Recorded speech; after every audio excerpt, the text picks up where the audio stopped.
Now to gardeners, farmers or anyone who delights in country walks. If the cow parsley you encounter is well over 10 feet tall, then keep clear and consult an expert, because it probably isn't cow parsley at all, but an imported and potentially harmful monster called Giant Hogweed. A mammoth weeding session at Stevenage in Hertfordshire has just cleared one outbreak of these unlovely plants. But elsewhere the threat is far from over, as Owen Spencer-Thomas now reports. These monster plants are not lethal like the fictional triffids, nor can they pull out their roots and move silently across the ground to strike their prey. Instead, the giant hogweed burns its victims with a poisonous sap, which it pumps through millions of hair-like thorns on its stem and leaves. An unsuspecting rambler may brush against the hogweed, which he could mistake for the harmless cow parsley. If he's allergic to its toxic juices, his flesh could erupt in blisters.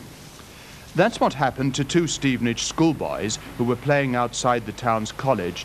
One boy's arm is now scarred, and his mother wonders just how permanent this will be. New colonies of this plant, which can grow over 10 feet tall, are establishing themselves in Hertfordshire. It was imported from Russia several centuries ago as a garden curio. Now it's one of 4 species Parliament has banned people from planting. Two Stevenage naturalists, Peter Perry and Frank Swan, have been campaigning against the giant hogweed for 8 years. They say it's extremely dangerous. I think that plants are okay in their natural habitat, possibly in a place where they can be controlled, a botanical garden, something like that. But obviously, if something does harm to human or any other form of life, then you should be careful where you plant it. Parliament has already banned people from planting this weed. Would you want stronger measures than that?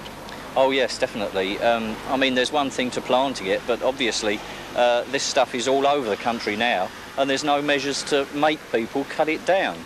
And this is what we'd like to see. You know, there should be measures or legalities to stop people or make people cut it down once it is growing, stop it seeding and spreading, which is happening here.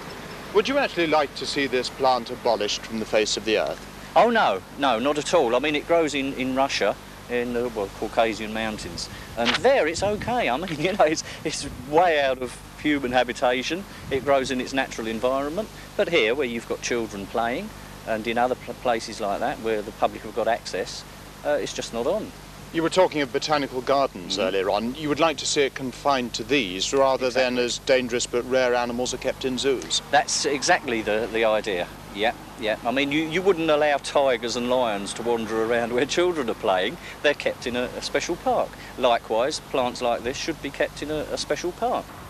This latest incident has goaded the council, who own the land around Stevenage College, into swift action. They've cut down these plants too late. Next year, more giant hogweed will spring up from the long tap roots left beneath the soil. Meanwhile, these mature seeds have ripened in the sun, and handfuls of these things will scatter throughout the area to produce next year's crop. And notice, just to be on the safe side, I've got a pair of gloves on.